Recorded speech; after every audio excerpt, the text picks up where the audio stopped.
Hello viewers, আপনারা অনেকেই জানতে চান ইউরোপের কোন কোন কান্ট্রি আছে যেখানে স্পাউস সহ আপনারা একসাথে ফ্লাই করতে পারবেন, বা যেখানে স্পাউস সহ একসাথে আপনারা যাইতে পারবেন। আপনাদের ওয়েট করতে হবে না যে একজনের ডকুমেন্ট হবে দেন আপনি আরেকজনকে নিয়ে যাবেন। এই কান্ট্রিগুলোর মধ্যে সবচেয়ে প্রথমে আছে ডেনমার্ক, যেখানে আপনি একসাথেই ফ্লাই করতে পারবেন। কিছু কিছু ইউনিভার্সিটি আছে বাংলাদেশি স্টুডেন্টদেরকে নিতে চাচ্ছে না, বাট এর মানে এটা না যে সব ইউনিভার্সিটি নিবে না। আপনার সেকেন্ড কান্ট্রিটা হচ্ছে সুইডেন। এখানেও আপনি চাইলে আপনার স্পাউসের সাথেই একসাথে অ্যাপ্লাই করতে পারবেন এবং ফ্লাই করতে পারবেন। থার্ড কান্ট্রি হচ্ছে নরওয়ে এবং ফোর্থ কান্ট্রি হচ্ছে লিথুনিয়া। লিথুনিয়ার কিছু কিছু ইউনিভার্সিটি আছে যারা অ্যালাউ করে আপনার স্পাউস সহ ফ্লাই করার জন্য। নরওয়ের কিছু কিছু ইউনিভার্সিটিতে অনেক বেশি টিউশন ফিস, বাট কিছু কিছু ইউনিভার্সিটি ওয়েভার দিচ্ছে ইন্টারন্যাশনাল স্টুডেন্টদের জন্য।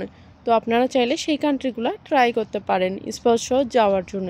যদি কোনো বিষয়ে হেল্প লাগে বা কোনো কিছু লাগে তাহলে আপনারা আমাকে নক করতে পারেন, আমি চেষ্টা করব জেনে থাকলে আপনাকে হেল্প করার জন্যে। এবং আপনারা যদি স্পাউস সহ যেতে চান সবচেয়ে বেস্ট অপশন হচ্ছে নরওয়ে, কারণ নরওয়েতে ভিসা রেশিও খুবই ভালো। তো চাইলে আপনারা ট্রাই করতে পারেন। এছাড়া কিছু কান্ট্রি আছে যেখানে আপনি স্টুডেন্ট আসতে পারবেন, পরে ফ্যামিলি রিউনিয়নে আপনার ওয়াইফকে নিতে পারবেন। লাইক জার্মানিতে আপনি নিতে পারবেন। আপনি ইটালির যদি ফ্যামিলি রিউনিয়নের ক্রাইটেরিয়া, ইনকাম, হাউস এগুলো কমপ্লিট করতে পারেন, দেন আপনি ইটালিতে পিএইচডি প্রোগ্রামে নিতে পারবেন আপনার ওয়াইফকে বা আপনার হাজব্যান্ডকে। তো এগুলো ছিল ইউরোপের দেশগুলোর আপডেট। যদি আর কোনো আপডেট পেয়ে থাকি আমি আপনাদেরকে জানাবো, বা আপনাদের যদি কিছু জানা থাকে আমাকে বলবেন। Thank you.